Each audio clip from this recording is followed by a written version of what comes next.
But isn't it really what we're talking about here is the opening of the human heart? Yeah. I mean, Absolutely. if the eyes are the windows to the soul, the door is the heart. Mm-hmm. And I think that in my own work, I watch in the work that I do, that as people begin to open their hearts, they can trust more. And the more they open their heart, they can trust even more. And so pretty soon, the fear eventually dissipates. And then this law of immutable attraction that I was just talking about, and raising the energy vibration of your own being, or you're not raising it, you're allowing it to be as it is, instead of acting as a barrier to that.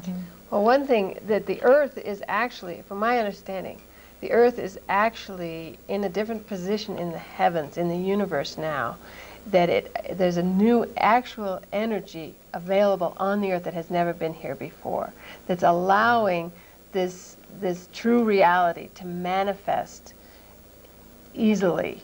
And so people are, this opening of the human heart, see, we closed our heart because Murphy's Law, the buttered side always ended up down, you know?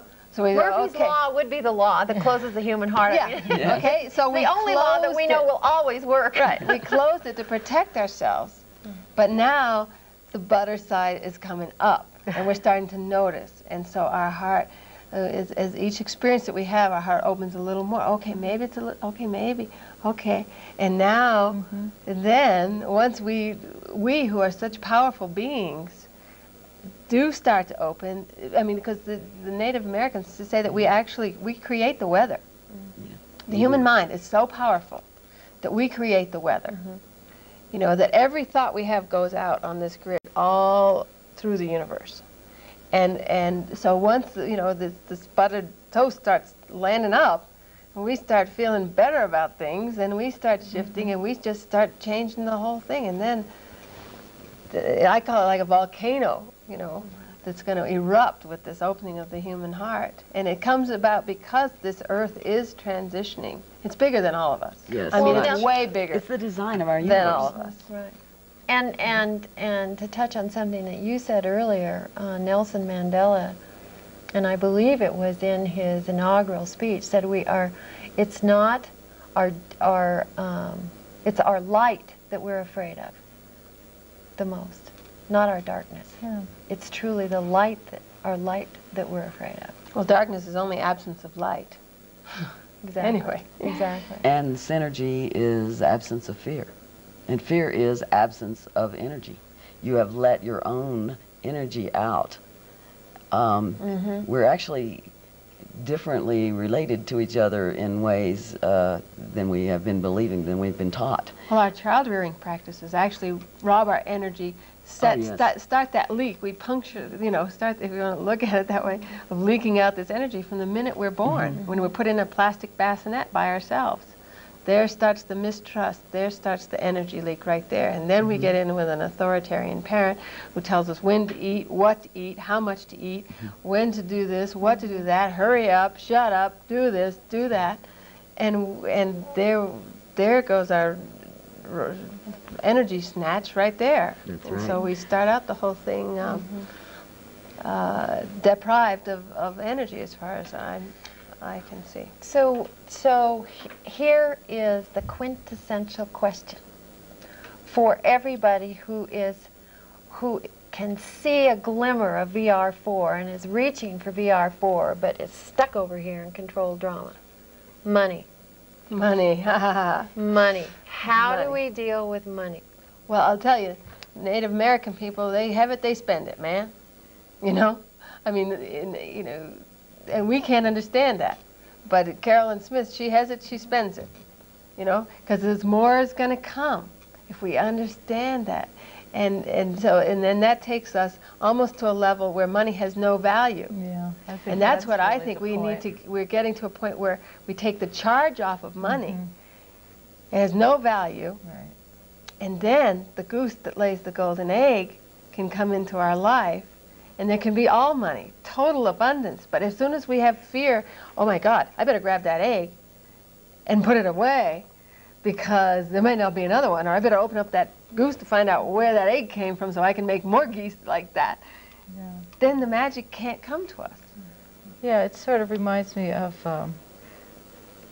well, it's sort of back to what I was saying, that if you have a fear of losing your money or your stuff or your things because you think they're so important because you don't have anything within you, that you haven't established this knowing or this sense of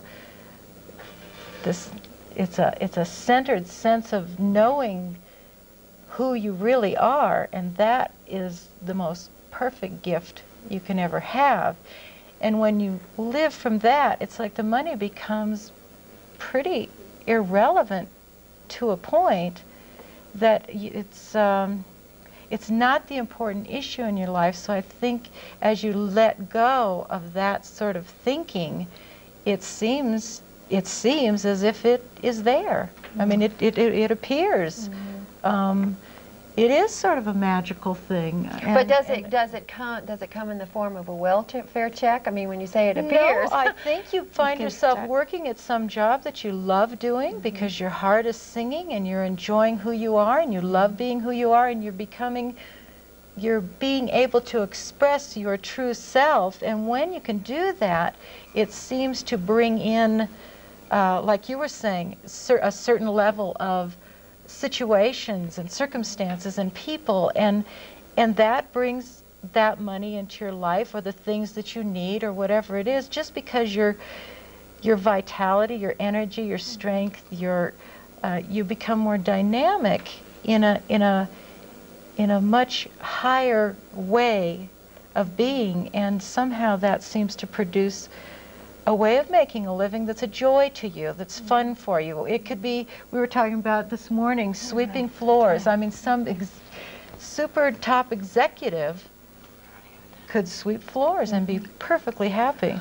Well, we're almost out of time here, and I just want to say that I have learned a great deal and I really feel privileged to be part of this discussion with Carolyn Smith and with Connie Marlow and with Sandy Jones.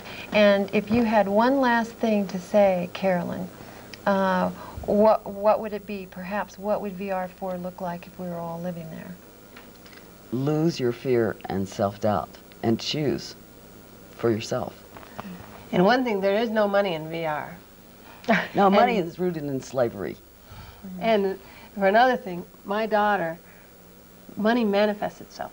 She goes in her room and in a teapot where there was nothing, she finds $50 bills.